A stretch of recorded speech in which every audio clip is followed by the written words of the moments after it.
Hello cancer. Cancer यानी कर्क राशि में सुरेश को ट्रिपल टैरो से। तो आज हम कैंसर यानी कर्क राशि के लिए 3 कार्ड क्लैरिफिकेशन वाली जनरल लव रीडिंग करेंगे। रीडिंग जनरल है तो मैच हो भी सकती है, नहीं भी हो सकती। जिस पर जितनी मैच होती प्लीज़ आप एक्सेप्ट कर सकते हैं। सनसाइन, मूनसाइन या नाम राशि जिसे चाहें देख सकते हैं। अगर आप पर्सनल रीडिंग चाहते हैं तो नीचे डिस्क्रिप्शन बॉक्स में डिटेल्स दी गई है, वहाँ जाकर चेक कीजिएगा। कोई भी कन्फ्यूजन डाउट होने पर व्हाट्सएप मैसेज के जरिए आप इसे क्लियर कर सकते हैं। ये रीडिंग 1 से लेकर 8 जुलाई तक वीकली यानी साप्ताहिक रीडिंग रहेगी और ये क्लैरिफिकेशन वाली रीडिंग है। जैसा आप महसूस कर रहे हैं, हो सकता है वही चीज़ आपके पर्सन महसूस कर रहे हो या जो आप चाहते हैं वही चीज़ आपके पर्सन चाहते हो। तो इसलिए इसको क्लैरिफिकेशन वाली रीडिंग कहा जाता है। इसमें रोल रिवर्स हो सकते हैं। तो चलिए देख लेते हैं। पहले आपके पर्सन की करंट फीलिंग्स देखेंगे, वो आपके लिए क्या महसूस कर रहे हैं। फिर आपकी फीलिंग्स देखेंगे, आपके उनके लिए क्या महसूस कर रहे हैं, दोनों एक दूसरे से क्या चाहते हैं, आउटकम क्या रहेगा और लास्ट में है गाइडेंस देखेंगे। तो चलिए देख लेते हैं कैंसर के पर्सन की करंट फीलिंग्स क्या है कैंसर के लिए right now. 5 of swords. Cancer, जो आपके पर्सन है उन्हें महसूस हो रहा है कि जो कैंसर है वो उनके साथ चीटिंग कर रहे हैं, धोखाधड़ी कर रहे हैं, उनकी भावनाओं के साथ खेल रहे हैं, कुछ ऐसा कर रहे हैं जो उन्हें नहीं करना चाहिए, या कोई मिस्ट्री, कोई राज कुछ उन्होंने छिपा रखा है। वो उनके प्रति लॉयल नहीं है, ऑनेस्ट नहीं है। वो हो सकता है कि वो उनके साथ भी इन्वॉल्व है और वो किसी पर और अदर पर्सन के साथ भी इन्वॉल्व हो, या और हमेशा अपनी ईगो में रहते हैं, हमेशा घमंड में रहते हैं, कभी भी अपने ईगो से बाहर नहीं आते, जिस वजह से रिश्ते में प्रॉब्लम बनी हुई है। तो महसूस कर रहे हैं कि या तो वो अपने ईगो को छोड़ें या इस रिश्ते से बाहर हो जाए। उन्हें प्रॉब्लम में उन्हें इस रिश्ते को घसीटना नहीं चाहिए।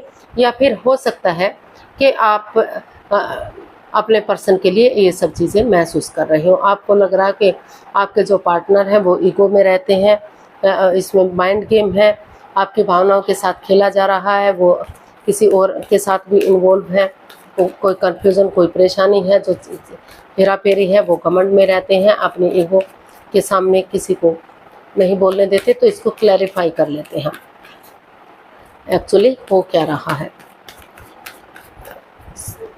5 ऑफ स्वॉर्ड्स को क्लैरिफाई करते हैं।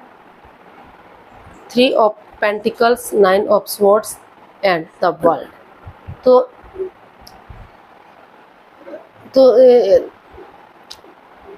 आपके पर्सन महसूस कर रहे हैं, उनको लग रहा है कि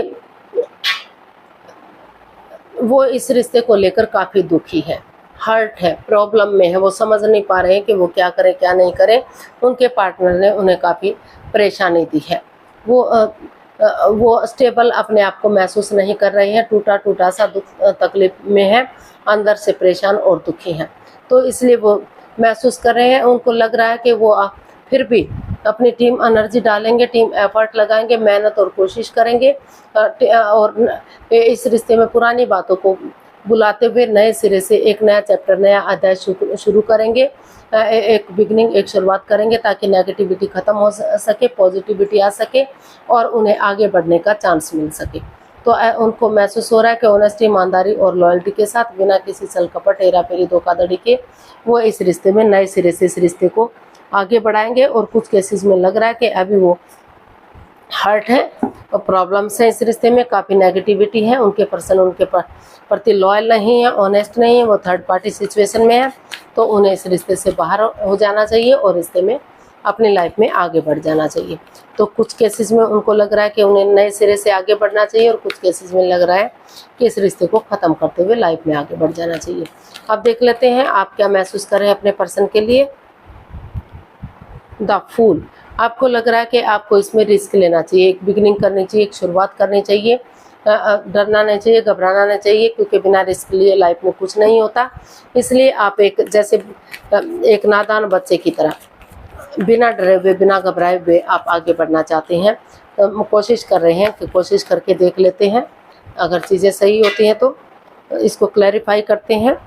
5 of wands, king of pentacles and strength.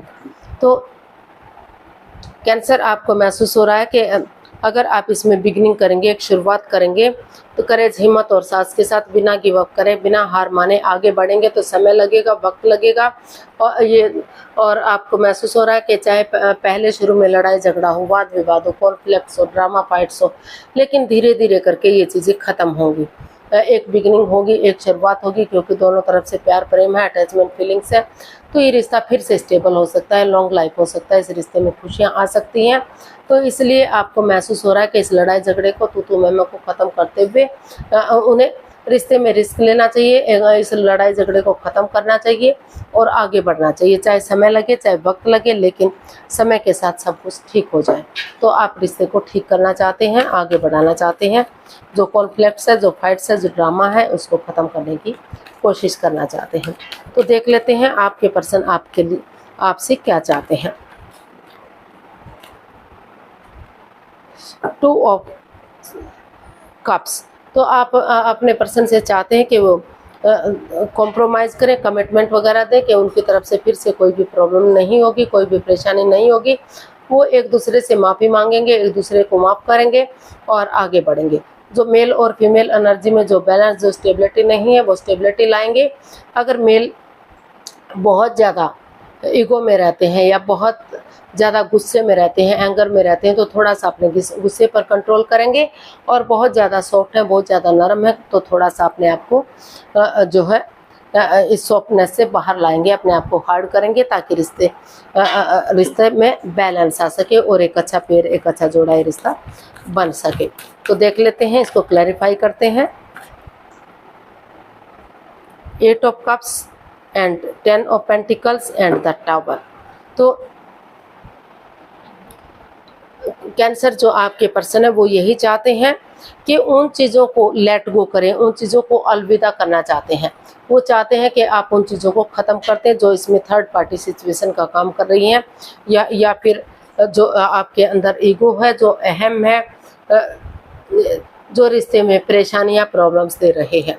तो उन over thinking, over control, stress से बाहर आएँ, उन चीज़ों को लेट गो करें, अलविदा करें, ताकि जो ग्रहण सा लग चुका है, जो एंजाइटी, जो स्ट्रेस है, वो ख़त्म हो सके, और नए सिरे से जो रिश्ता इतना अच्छा जा रहा था, लेकिन अचानक से तहस नहस सा हो गया, डाइवोर्स की स्थिति पर आ गया, तो फिर से नए सिरे से इसमें शुरुआत करें, ताकि एक बिगनिंग होगी, एक शुरुआत होगी, और इस काम को करने के लिए वो परिवार या फैमिली का सपोर्ट लें, उनकी मदद लें, बड़े बुजुर्गों का आशीर्वाद लें, ताकि फिर से रिश्ते में एक बिगनिंग, एक शुरुआत हो सके, चक्रास इन्हेंस हो सके, स्टेबिलिटी आ सके, और नेगेटिविटी ख़त्म हो सके, और जो तहस नहस सा रिश्ता हो गया था, फिर से रियूनियन, रिकॉन्सिलेशन की तरफ बढ़ सके, फिर से ये रिश्ता आगे बढ़ सके, ग्रोथ सक्सेस मिल सके।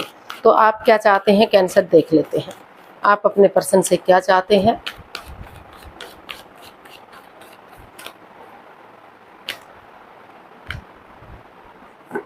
द वर्ल्ड, आप चाहते हैं कि ऑनेस्टी, ईमानदारी और लॉयल्टी के साथ इस रिश्ते में आगे बढ़ा जाए, एक नया चैप्टर, नया अध्याय शुरू किया जाए, ताकि जो परेशानी है, जो प्रॉब्लम्स है, उनका खात्मा हो।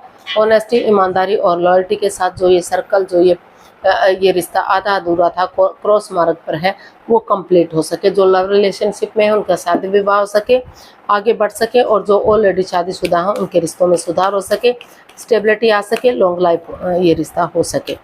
तो या फिर जो रिश्ते में नहीं रहना चाहता, तो वो डाइवोर्स ले और अपनी लाइफ में आगे बढ़ जाए, लेकिन इस रिश्ते को क्रॉस मार्ग पर ना रखे, इसको लटका कर ना रखे। तो ऐसा आप अपने पर्सन से चाहते हैं। इसको क्लैरिफाई करते हैं। The chariot, 6 of wands and death.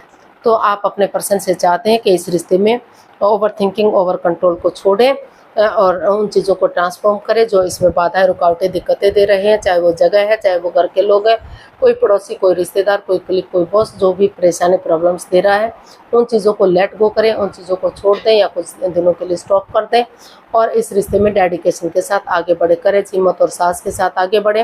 ये डिसाइड कर लें कि जैसे सिपाही रणभूमि में आगे बढ़ता, गिव अप नहीं करता, हार नहीं मानता, उसी तरह से उन्हें भी आगे बढ़ना है।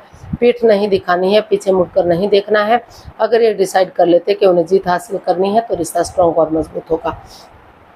क्योंकि इस रिश्ते में इतना पोटेंशियल दम है, ताकत है कि रिश्ता फिर से आगे बढ़ सकता है। ग्रोथ, सक्सेस, प्रॉस्पेरिटी मिल सकता है। जिनकी शादी नहीं हुई, शादी विवाह हो सकता है। सेनाइयाँ बच सकती हैं, खुशहाली आ सकती है, और जो ऑलरेडी शादीशुदा हैं उनके रिश्तों में सुधार हो सकता है। खुशियाँ आ सकती हैं, रिश्ता विक्टोरियस हो सकता है, सक्सेसफुल हो सकता है और कामयाब हो सकता है। समाज में मान सम्मान इज्जत हो सकती है, लोग उन्हें फॉलो कर सकते हैं। आउटकम देख लेते हैं, इस रिश्ते का आउटकम क्या रहेगा। इस रिश्ते का आउटकम क्या रहेगा, चलिए देखते हैं। 6 ऑफ पेंटिकल्स, इस रिश्ते का आउटकम बता रहा है कि दोनों तरफ से अगर कोशिश करेंगे तो equal give and take of energy आएगी, बैलेंस आएगा, स्टेबिलिटी आएगी, चक्रास इनहेंस होंगे और ये रिश्ता खुशहाल होगा। जो बैलेंस, जो स्टेबिलिटी नहीं बन पा रहा था, अप एंड डाउन चीज़ें जा रही थी, रॉन्ग राइट जा रही थी, लेफ्ट राइट जा रही थी, तो उन चीज़ों में वो चीज़ें स्टेबल होंगी और चीज़ें का रिश्ता आगे बढ़ेगा।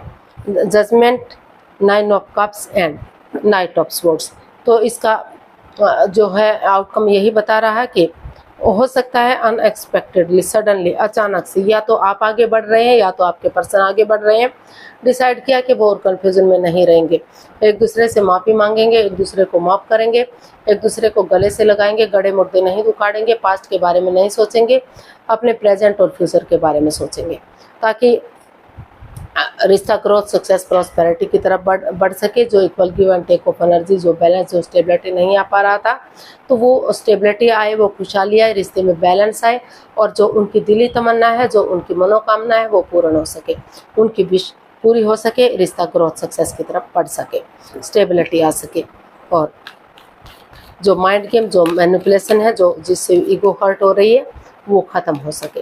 तो मैसेज या गाइडेंस देख लेते हैं यूनिवर्स की तरफ से क्या रहेगा।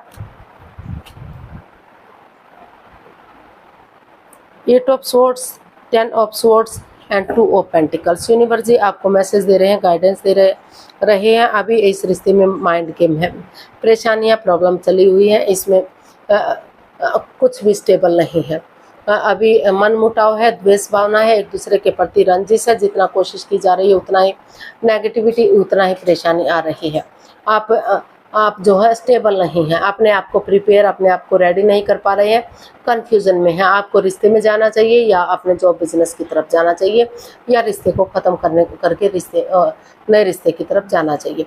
तो यूनिवर्स जी आपको यही मैसेज दे रहे हैं कि पहले अपने अंदर स्टेबिलिटी लाइए, पहले एक ठहराव लाइए, और ये डिसाइड कीजिए कि जिस तरह अंधकार के बाद धीरे धीरे करके उसका छटना होता है, अंधकार दूर हो जाता है और रोशनी हो जाती है, रात के बाद दिन होता है, चांद धीरे धीरे करके अमावस्या के बाद बढ़ना शुरू हो जाता है और पूर्णिमा तक बढ़ जाता है।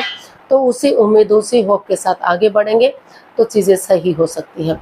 लेकिन अभी आप स्टेबल नहीं है, कन्फ्यूज़न में है, प्रॉब्लम में है, अभी मनमुटाव चला हुआ है, तो धीरे धीरे करके इस मनमुटाव को ख़त्म कीजिए, आपस में बातें कीजिए, अपने अंदर एक ऊर्जा पैदा कीजिए, एक उम्मीद जगाइए, तभी आप आगे बढ़िएगा। क्योंकि अभी आपको लग रहा है कि रिश्ते में माइंड गेम, मैनिपुलेशन है, ईगो हर्ट हो रही है, कुछ ना कुछ ऐसा है जो इस रिश्ते में आपको आगे बढ़ने से रोक रहा है। तो पहले खुद को स्टेबल कीजिए, अपने आप को प्रिपेयर कीजिए, अपने आप को रेडी कीजिए, तभी आप रिश्ते के बारे में सोचिएगा। अभी आप इसके लिए रेडी या तैयार नहीं है। आज के लिए इतना ही, फिर नई वीडियो के साथ मिलते हैं। अगर वीडियो सही लगती है, अच्छी लगती है तो लाइक, शेयर और सब्सक्राइब कीजिए, कमेंट्स करना मत भूलिए। इसमें अगर सब्सक्राइब करना मत भूलिए। अगर फिर जल्दी नई वीडियो के साथ मिलेंगे, तब तक के लिए हैप्पी रहें, खुश रहें। नमस्ते, थैंक यू so much।